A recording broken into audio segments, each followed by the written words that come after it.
తిరుపతి దేవస్థానంలో భక్తుల రద్దీ సాధారణంగా ఉంది. శ్రీవారి దర్శనానికి భక్తులు 20 కంపార్ట్మెంట్లలో వేచి ఉన్నారు. దర్శన టికెట్లు లేని భక్తుల దర్శనానికి 12 గంటల సమయం పడుతోందని తిరుమల తిరుపతి దేవస్థానం అధికారులు తెలిపారు.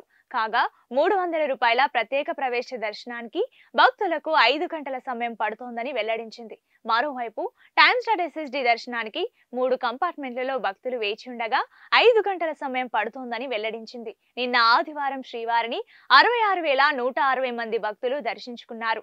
22,724 మంది భక్తులు తలనీలాలు సమర్పించుకున్నారు. శ్రీవారి హుండీ ఆదాయం 3.47 కోట్లుగా లెక్క తేలిందని టీటీడీ అధికారులు తెలిపారు.